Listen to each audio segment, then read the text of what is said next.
আচ্ছা, তো এই ২ টা চুড়ির মধ্যে আপনারা কি কোনো পার্থক্য খুঁজে পাচ্ছেন? আমি কিন্তু ২ টা পার্থক্য খুঁজে পাচ্ছি। আপনারা এটা একটু খেয়াল করলে দেখতে পারবেন। এই চুড়িটা এটা কিন্তু খুব বেশি পাতলা। এই চুড়িটা কিন্তু মাত্র একটা ফ্যাব্রিক দিয়ে র‍্যাপ করা হয়েছে বা পেঁচানো হয়েছে। তার জন্য কিন্তু এটা দেখেন, এটার ভিতরের যে পার্ট আছে সেটা কিন্তু একটু বোঝা যাচ্ছে, এবং এটাতে যখন আমরা সেলাই কাজ করব তাহলে কিন্তু এটা ছিঁড়ে যাওয়ার সম্ভাবনা খুব বেশি থাকে।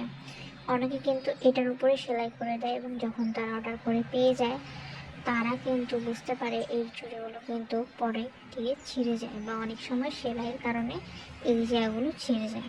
কিন্তু আমরা কিন্তু আমাদের চুড়ি যেটা করি সেটা হচ্ছে ডাবল কাপড় দিয়ে র‍্যাপ করি। সো আমরা ডাবল কাপড় দিই। তাই হচ্ছে আমাদের যখন সেলাই কাজ করবো সেটা কিন্তু অনেক বেশি ফিনিশিং খুব বেশি ভালো হবে এবং প্রিমিয়াম হবে। আর এগুলো কিন্তু অনেক প্রিমিয়াম কালেকশন। সো দেখতেই পাচ্ছেন এটার মধ্যে কী পরিমাণ পার্থক্য। আমি একটু ক্লোজ আপনাদের দেখাচ্ছি, দেখেন এটা থেকে কিন্তু ভিতরের চুড়ি যেটা বেসটা আছে সেটা কিন্তু দেখাই যাচ্ছে, আর এটার সাথে কিন্তু দেখা যাচ্ছে না, কারণ এটাতে আমরা ইউজ করি, ডাবল কাপড় ইউজ করেছি।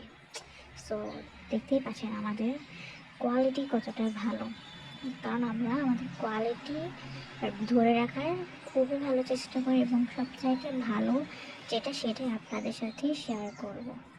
সো আপনারা যেখান থেকে নেন না কেন এগুলো কিন্তু একটু দেখে শুনে বুঝেই আপনারা হচ্ছে নেবেন, কারণ আপনারা টাকা দিয়ে নেবেন। সো একটু বুঝে শুনেই নেবেন।